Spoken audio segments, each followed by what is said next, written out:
Good morning, Jesus.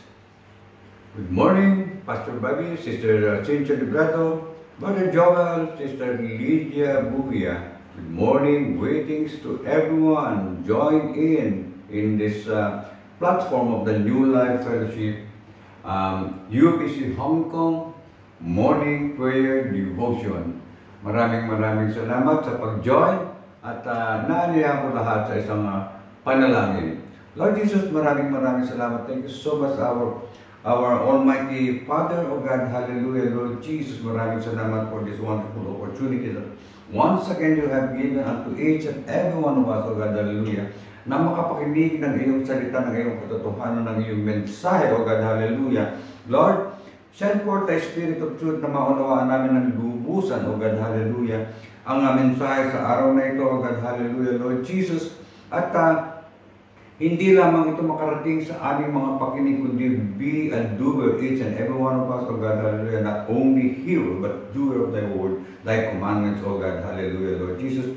Be with us, and please help me, guide me, O God, hallelujah, to impart thy word with utmost clarity and understanding. Gayon din naman sa lahat ng makasama namin sa araw na ito. In Jesus' mighty name I pray, amen, amen, and amen. Praise the Lord. Praise God. This morning I would like to share with you this lesson which I entitled, Measure Them That Worship Therein. Basahin po natin ang Revelations 11:1. It is written, And there was given me a reed like unto a rod, parang yardstick. And the angel stood saying, Rise and measure the temple of God, and the altar, and them that worship therein.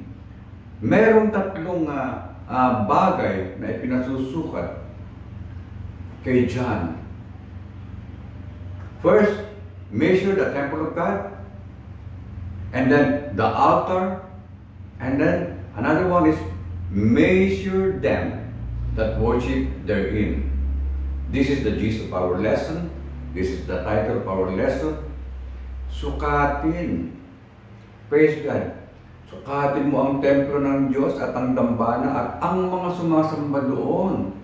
Praise God. John's words in Revelation 11:1 are prophetic in scope and foresee the rebuilding of the Jewish temple in the international city of Jerusalem. Jesus' command for John to count the worshippers as spiritual implications for us today. Ito ibig sabihin ng sukatin ang mga sumasamba doon. Count. Don't forget that word. Sukatin ang mga sumasamba. Hindi yung nagkakatipon lamang, kundi yung sumasamba. No? This commandment for John to count or measure the worshippers has spiritual implications for us today. Whether it is a worship in a rebuilt Jewish temple in Jerusalem or in our church services, worship and worshippers matter to Jesus. Ano ang sinasabi sa Matthew 18, verses 19 and 20? Again, I say unto you, that if two of you shall agree on earth as touching anything that they shall ask, it shall be done for them of my Father which is in heaven. For where two or three are gathered together in my name, there am I in the midst of them. Praise God. Kaya sa ating mga panalangin, whenever we pray, we always ask the presence of the Holy Spirit. Praise God. So how can we do this? Gathered together in His name, Jesus. Praise God.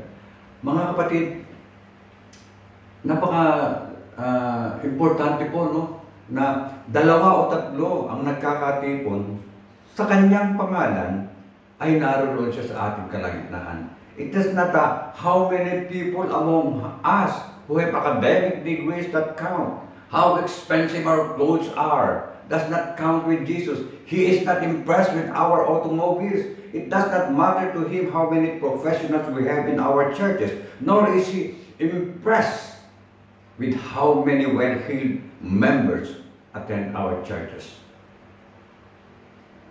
Hallelujah. Let the rich and the poor, but let them worship. Let the white and the black and the yellow and the brown come, but let them worship. Let the garbage collector and the college professor and the plumber and the doctor and the farmer and the lawyer and the ditch digger come, but let them worship. Hallelujah. Ang sabi ng ating Panginoong Jesucristo sa nakatala sa John 4:23-24, but the hour cometh, and now is, when the true worshiper shall worship the Father in his spirit and in truth. For the Father seeketh such to worship him. God is a spirit, and they that worship him must worship him in spirit and in truth. Notice, my dear brothers and sisters, God is a spirit. It is capital S. And they that worship him must worship him in spirit, small s na to. Remember, my dear brothers and sisters, man is being created body, soul, and his spirit. So when we worship the Father in his spirit, we must worship him in spirit. Hallelujah. And in truth. Truth, not idols or graven ears, but his spirit. Yun po ang sinasabi rito. Praise God. Hallelujah, Lord Jesus. Amen. Amen. Praise God. Humility and wonder and sincerity and authenticity add up to worship that the Father seeks. And worship is what counts with Him. Yun po ang tunay na pagsamba. Kailangan natin ng humility and wonder and sincerity and authenticity. Tunay. May kababaang loob. May seryoso sa kanyang pagsamba. If a person does not worship God, his or her social status does not matter. If we do not worship God, our tenure in the church, our marks of distinction, our church attendance, our singing, our shouting, our financial contributions, and our talents do not count. We must not worship for anything else to matter. It doesn't matter how big and beautiful and costly the building is, if there is no worship in the building. Hallelujah. Jesus. Worship is what counts with Jesus, not square footage. It is not the technology or the latest gadgetry or the tasteful appointments or the eye-catching architecture that matter. In light of the fact that only the worshippers count with Jesus, we must ask ourselves, tanungin natin sarili natin, do I measure up when it comes to worship? Praise God. Nasa tamang pananampalataya ba tayo? Remember, measure the temple, measure the altar, and measure the worshippers. Sukatin ang mga sumasamba. Hindi susukatin yung gaano katangkad, gaano kababa, gaano kataba, gaano kapayat. Kundi yung sincerity natin, yung authenticity, yung ating humility. Praise God, that's what matters. Bakit? Satan wants to dilute, diminish, degrade, and divert our worship. But God wants us to lift up holy hands without wrath and doubting. Praise God. He wants us to worship Him in spirit and in truth. He wants us to give unto Him the glory due unto His name. He wants us to give unto Him the glory due unto His name. Praise God. The glory due unto His name. He wants us to worship Him in the beauty of holiness. He wants us to come before His presence with singing. Hallelujah. It's one of the reasons why we begin our worship services with prayer and then singing. He wants us to enter into His gates with thanksgiving. He wants us to make a joyful noise unto Him. He wants us to come near and bow before Him in worship. Praise God.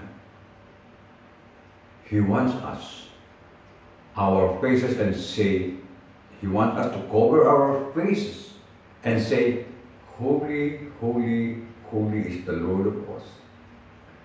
He wants us to offer sacrifices of praise. Hallelujah. Jesus. With utmost sincerity, He wants us to cover our face and say, Holy, holy, holy is the Lord of hosts. He wants us to offer sacrifices of praises. My dear brothers and sisters, it is widely held among theologians that the 4 living creatures and the 24 elders of Revelation represent the redeemed of every age since the fall in the Garden of Eden. John heard the 4 living creatures and the 24 elders sing a new song as written in Revelation 5 verses 9 up to 13. And they sang a new song, saying, Thou art worthy to take the book and to open the seals thereof. For thou wast slain and hast redeemed us to God by thy blood out of every kindred and tongue and people and nation, and hast made us unto our God kings and priests, and we shall reign on the earth. And I beheld, and I heard the voice of many angels round about the throne, and the beast, and the elders, and the number of them was 10,000 times 10,000 and thousands of thousands, saying with a loud voice, Worthy is the Lamb that was slain to receive power, and riches, and wisdom, and strength, and honor, and glory, and blessing. And every creature which is in heaven and on the earth and under the earth, and such as are in the sea and all that are in them, heard I saying, Blessing and honor and glory and power be unto Him that sitteth upon the throne and unto the Lamb forever and ever. Praise God. Hallelujah. Allow me to read this in Tagalog. At sila'y nag-aawitan ng isang bagong awit na nagsasabi, Ikaw ang karapat-dapat na kumuha ng aklat at magbukas ng mga tatak nito, sapagkat ikaw ay pinatay at binili mo sa Diyos ng iyong dugo ang mga tao sa bawat angkan at wika at bayan at bansa. At sila'y iyong ginawang kaharian at mga saserdote sa aming Diyos. At sila'y mga hahari sa ibabaw ng lupa. At nakita ko at narinig ko ang tinig ng maraming maanghel sa palibot ng luklukan at ng mga nilalang na buhay at ng matatanda. At ang bilang nila ay 10,000 tigsa 10,000 at 10,000 na nangagsasabi ng malakas na tinig, Karapat-dapat ang kordero na pinatay upang tumanggap ng kapangyarihan at kayamanan at karunungan at kalakasan at kapurihan at kaluwalhatian at pagpapala. At ang bawat bagay na nilalang na nasa langit at nasa ibabaw ng lupa at nasa ilalim ng lupa at nasa ibabaw ng dagat at sa lahat ng mga bagay na nasa mga ito ay narinig kong nagsasabi sa Kanya na nakaupo sa luklukan at sa kordero ay ang pagpapala at kapurihan, kaluwalhatian at paghahari magpakailan-kailanman.